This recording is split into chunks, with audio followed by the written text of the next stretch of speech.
আফ্রিকার একজন আশিক রাসূলের সাহাবী। আফ্রিকাদের চুল দেখছেন না? আফ্রিকাদের চুল, শক্ত চুল, কোকড়ানো চুল, এটা করতে চায় না সহজে।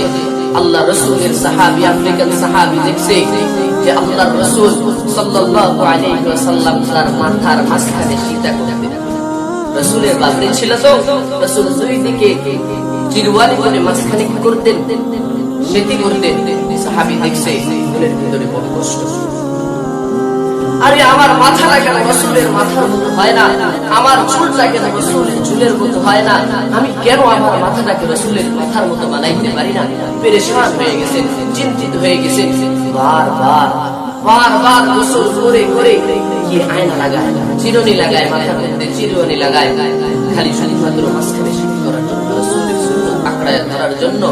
কিন্তু সাময়িক সময়ের জন্য মাঝখানে সিদ্ধি হয়, কিন্তু পরবর্তীতে এটা আবার নষ্ট হয়ে যায়।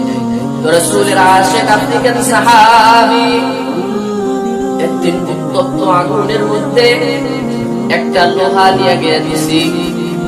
আগুন লোহাকে জ্বালাইতে জ্বালাইতে জ্বালাইতে যখন লোহাটা লাল টকটকে হয়ে গেছে, তখন এই লোহাটা হাতে নিছে আর হাতে আয়না নিয়ে মাথার ঠিক বরাবর মাঝখানে ঠেকাইছি।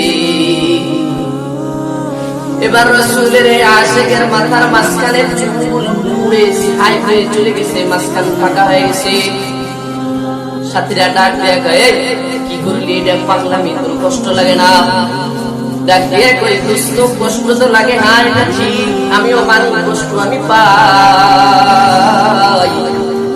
কিন্তু আল্লাহর কসম করে বলি শোনো, আমার অন্তরের কষ্ট আজকে আল্লাহ দূর করে দিছি।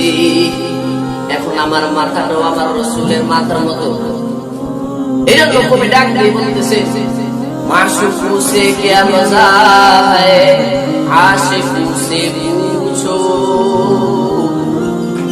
শাখে গুল মে কিয়া মজা হ্যায়, বুলবুলু সে পুছো। একমাত্র মাশুকের কাছে কি যে মজা পাওয়া যায় এটা আশিক বলতে পারে। যেমন বুলবুল বলতে পারে বাগানে সাইর করার, ভ্রমণ করার মর্যাদাটা আর শান্তিটা যেমন বুলবুল বুঝতে পারে। তো রাসূলের আশিক এমন ভাবে বড় উত্তপ্ত লোহাকে মাথার মধ্যে দিয়া নিজেকে কষ্ট দিতে তবুও নিজের মাথাটাকে রাসূলের মাথার মতো বানায়।